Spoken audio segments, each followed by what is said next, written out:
So maybe we could quickly talk about like change management. Okay. Especially as it comes to like change management around fundamentals.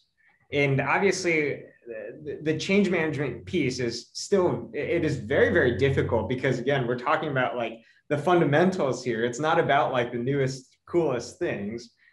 Any tips, advice for our listeners on how to drive change management within their business? If you're looking at change management, I think the most important thing is that transition of ownership, making sure that when you come in, and maybe if you're an internal person within an organization or you're calling on an outside consultant, the special sauce or the ingredient I see, Ryan, that's really most important is having people take ownership of that. So, at life cycle engineering, we like to think of ourselves as the coaches for organizational change, right? We come in there, we teach you how to fish to be able to do it yourselves. And that all starts with the assessment process, going through identifying areas of deficiencies within the organization that, the consultant's not doing it for you, that you have an internal team that does that.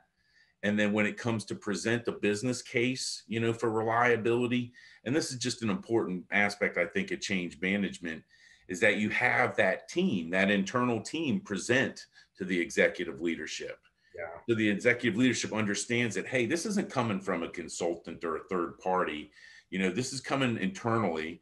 These are people that care about the organization. They come to work every day and they do it. But then also, once you've presented that business case and they understand they need to invest in reliability, getting out there to the shop floor and actually doing the stuff, laying out how could, my work order process be optimized?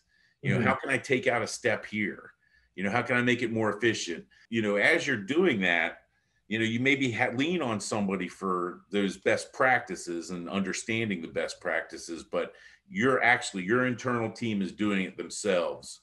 And so I think what's so important about change management is having folks understand what's in it for them. Not having to work overtime on weekends, getting good bonuses, having a good Christmas party, those types of things. When the company is doing well, I'm doing well.